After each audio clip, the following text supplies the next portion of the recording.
Alright, new build video. So this is gonna be an update to the Giga-Bonk stamp sword I had from last year. Now, since last year, a lot of things have changed in ESO, and most of it are bad changes, but it didn't really affect how I play this build. Most of the stuff are basically the same from the last build, but this is just an update to what I have been doing recently. And yeah, let's get into it. So, in short, this build is still very strong. In my opinion, it's one of the best stamp sword builds out there for group play content, like Battlegrounds and Open World. You could use this in solo Battlegrounds, and I've done very well with it solo, but right now, I mainly use it for group play. So, let's get into the sets I'm using. So, on the body, we have 5 pieces of Rush of Agony. Now, Rush of Agony is probably one of the strongest, but most underrated set in the game. Like, not a lot of people use Rush of Agony. So, 2-piece, Stamina Recovery, 3-piece, Weapon and Spell Damage, 4-piece, Penetration. These are all very good stats that you're going to need on a Stamp Sword. Now, what's interesting about this set is that when you use a Gap Close ability, or any Teleport ability, or Pull ability, it's gonna pull enemies within 10 meters to you, and 10 meters is a huge range when you think about it. And after 2 seconds, you deal 11k damage, and keep in mind, I'm not buffed right now, so this is likely to go up a lot more if I'm fully buffed. So you deal 11k damage to enemies within 7 meters around you, and the cooldown is 8 seconds. So the cooldown is rather short for a set this powerful, and what this set does is, if I can find some mobs, is that it pulls everything together. So if I aggro these guys, see how they're like not stacked at all? But if I cast Rush of Agony, they get pulled, and then they just die to my proc sets. And you see how in that short moment I stunned them again with my DB after I pulled them with Rush of Agony. That's the beautiful part about Rush, is that it pulls people, but it doesn't apply CC. So there's 2 things you could do. If you have more than 1 Rush of Agony in your team, you can keep chaining the Rush of Agonies until you decide to hard CC them with a Dawnbreaker or with a Streak. The other way is you pull them with the Gap Close, you bar swap, you Streak, you come back, and then you spin the win combo. And it's very effective in Battlegrounds and Open World, and even in solo Battlegrounds. It does a ton of damage. And yeah, so maybe the set is going to get nerfed in the future, I don't know. But for now, this is one of the most powerful set in the game. Now, back bar, we have Vadashan's Maul. Ideally, you want to have a sword with infused trait, but yeah, Vadashan's going to give you more weapon damage from the stacks, and it's going to give you a big AoE burst once you do a medium attack or heavy attack. So what a medium attack is you basically hold down your left mouse button for a little bit of time, and then this counts as a medium attack. Okay, this is a fully charged heavy attack, and this is a medium attack. This is a light attack. There's like really not much difference between medium and light attacks once you know how to use a medium attack. But in short, you want to practice your medium weaving on this build. So my tip, medium weaving, is you start doing this.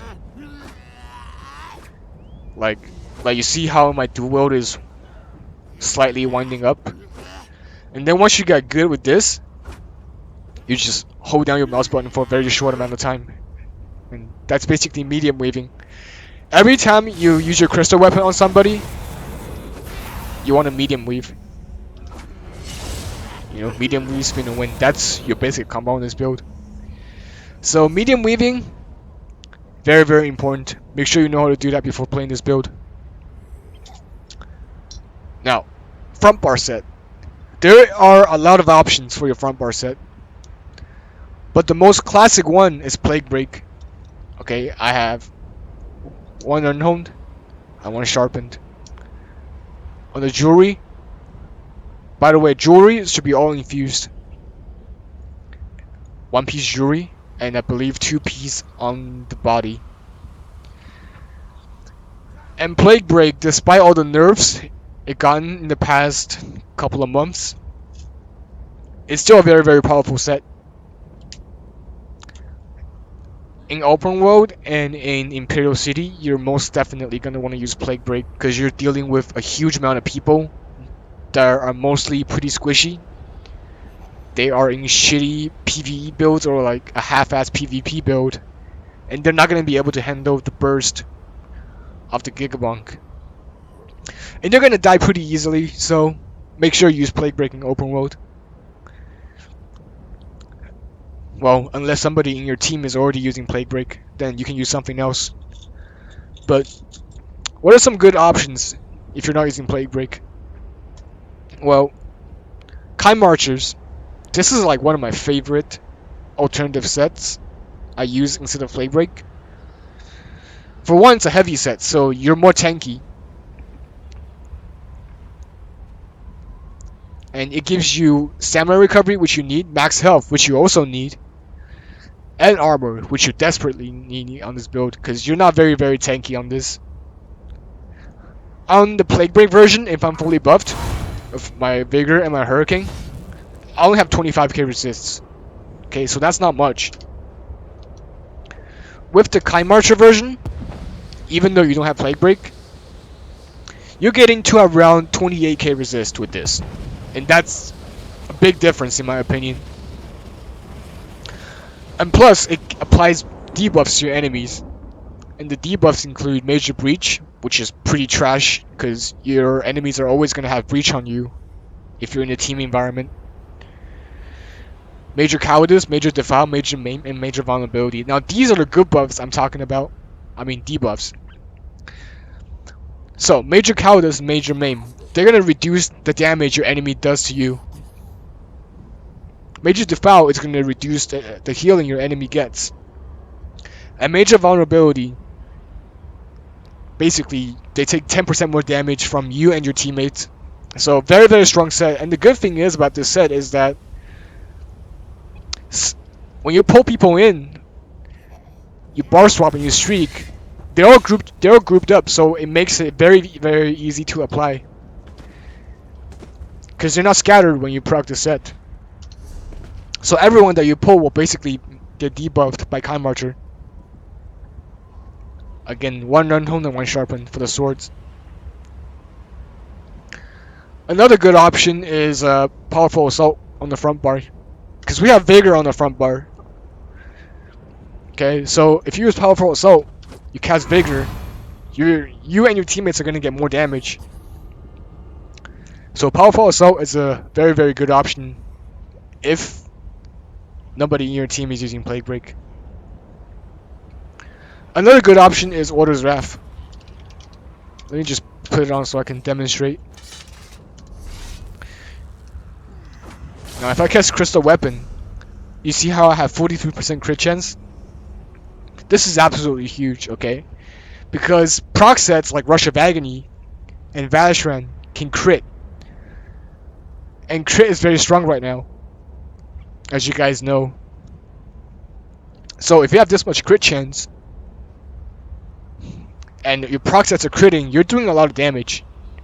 And crit Rush of Agony does insane damage. Like, I've hit people for like 10k Rush of Agonies. They hit hard them at Dawnbreaker sometimes.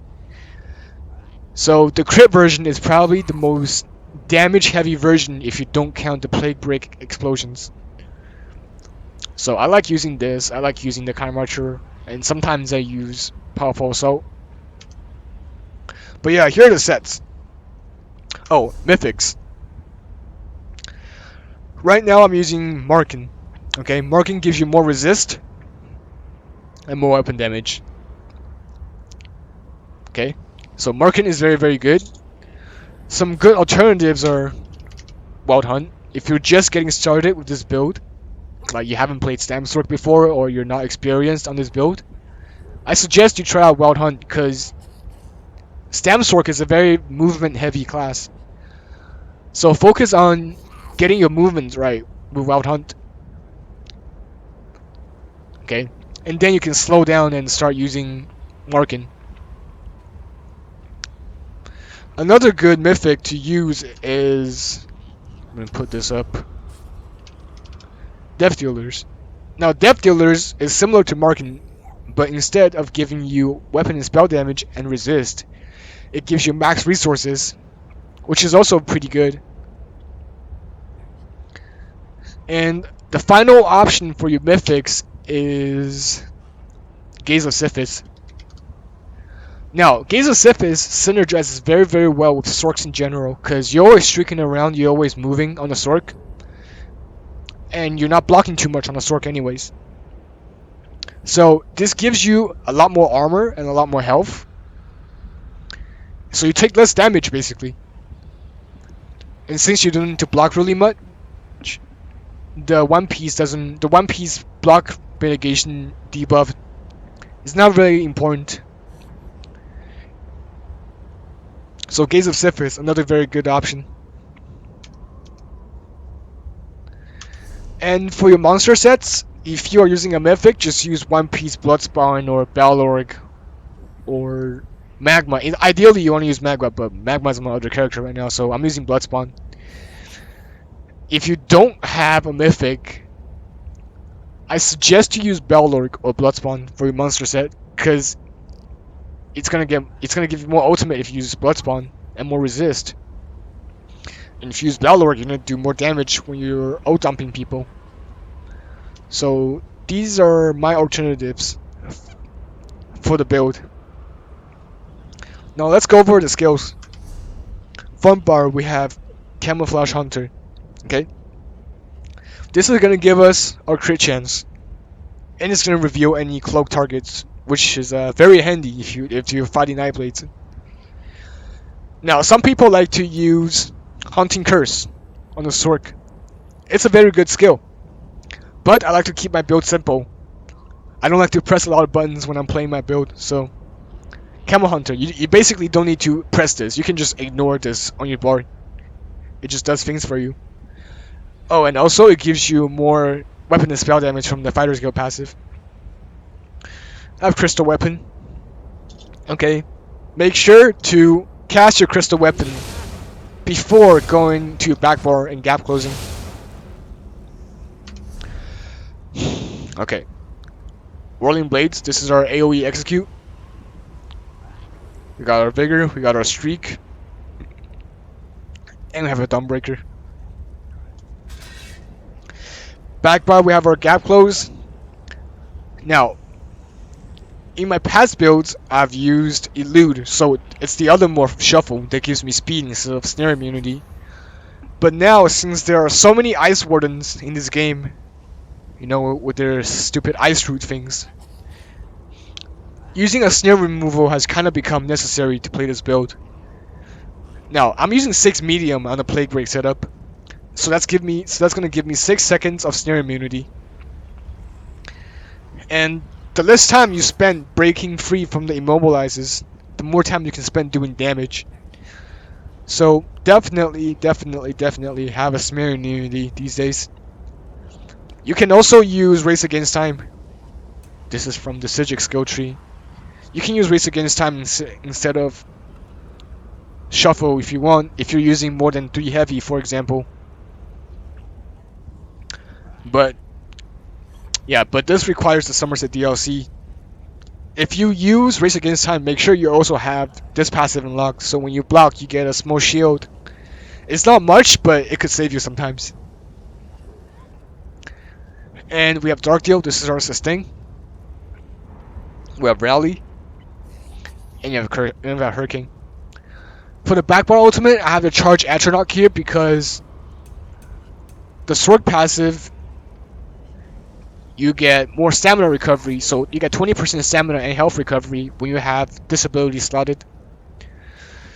You could also put on negate. Okay, I personally don't like using negate on the back bar because I usually leave it to the others working my team to do the negates. And negates can get purged by Earth Core, and if it's a bad placement, it's basically a waste of ultimate. So yeah, you could use negate here. It's situational. I don't like using it, but Azernok, you should stick with it. For the Mundus, I'm using Serpent for more stamina recovery. And for our potions, I have 3 types of potions here I'm using. This is my stamina move pot, this is my magicka move pot. I mostly use the magicka move pot because my stamina regen is pretty good. And if you have more magicka, you could always dark deal, which is more efficient than using a stamina pot. We have our tripods. You want to use your tripods as much as possible. Only use the move pots if you're going in for ult dump and you don't want to get stunned or CC'd during your ult dumps. So yeah, tripods, you're most important. For food, we're using sugar skulls for food. Okay, try food. You're gonna want to use try food. You could try bear hunch or the Sijic food. I forgot what it's called, but it gives you max health and max stamina and stamina recovery. But bear hunch, it's cheap. It gets the job done. I mean sugar skulls. Yeah, sugar skulls is cheap and it gets the shit done. So sugar skull, very very good. Definitely have this. And yeah, let me show you guys the CPs I'm using. Now, for the green tree, it doesn't really matter what you put in here, but just make sure you have War Mount if you're in open world.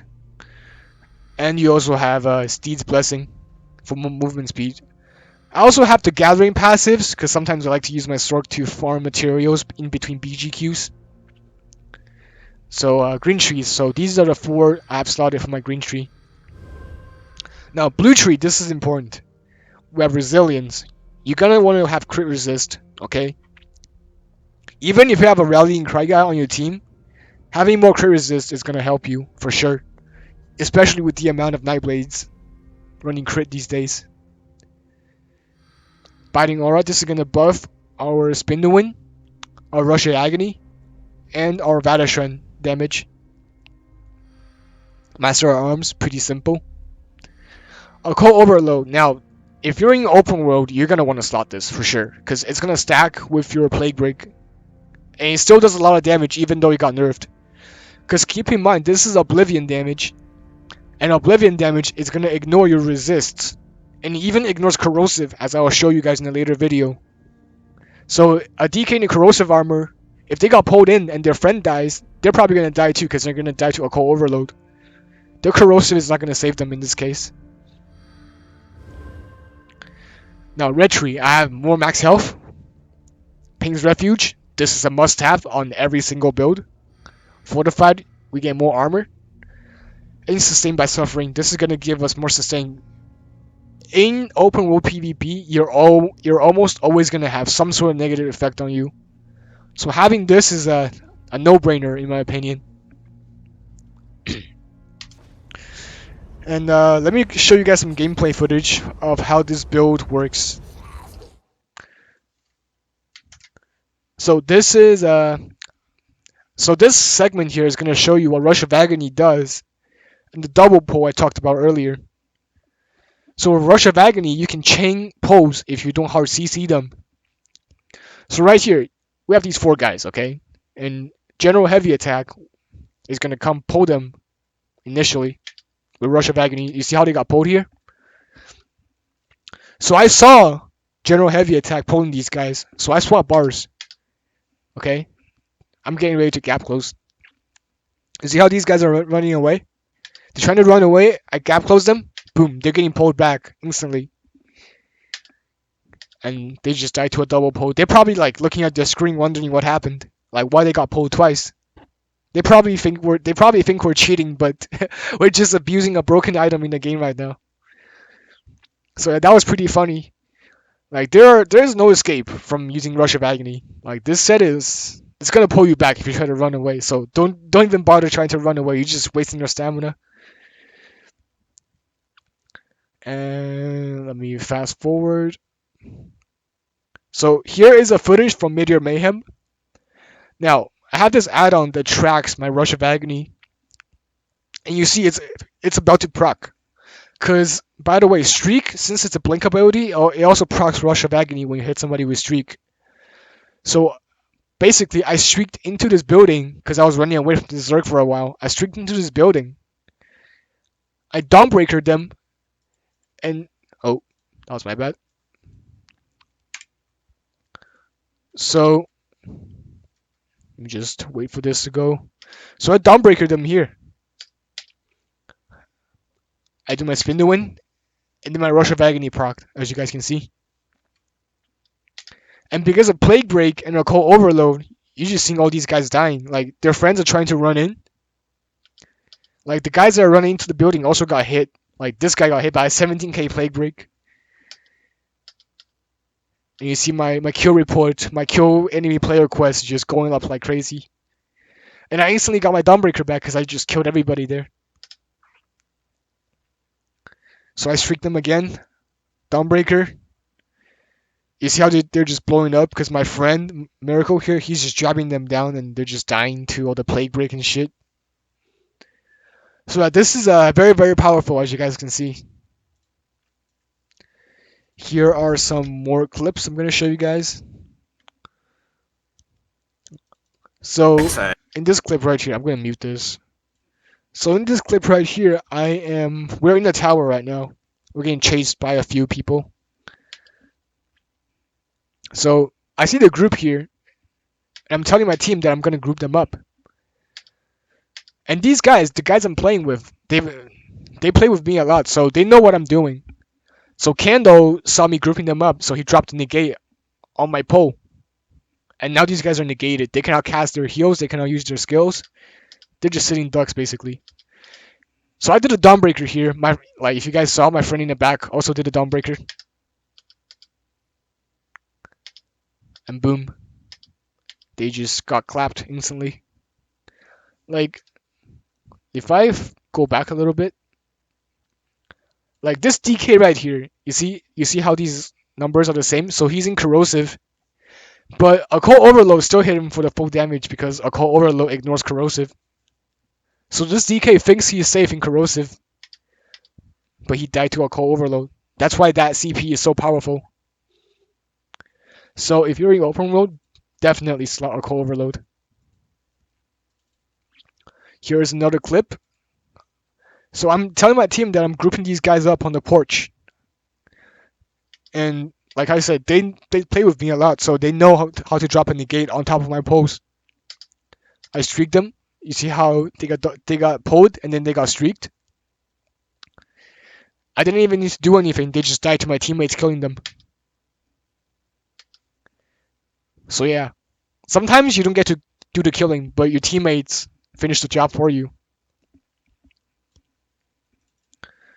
And in this clip, so we are in a tower here, and we're getting sieged. So we're basically stuck inside. So I saw these guys on the door here, and I tell my team I'm going to group them up. So I go in. You see how these guys are all the way on the outside? They think they're safe, but when I did my pull, they get automatically pulled in because Rush of Agony has such a big pull radius. So the pull radius is 10 meters, which is absolutely crazy. And compared to Dark Convergence, if you see a Dark Convergence, there's like a delay before you get pulled, so you can block and walk out of the Dark Convergence. But with Rush of Agony, it's an instant pull. Plus the gap close animation is really fast, so it's really hard to predict when your enemy is going to use a pull. So they got pulled in, and I did a Dawnbreaker. They all died. Simple as that. But yeah, that's basically it for the build.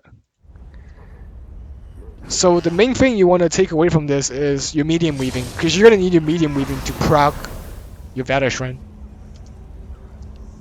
So definitely get good with medium weaving. That's the one thing you're going to want to practice before using this build. And the style I'm using for my sword, some people ask me this.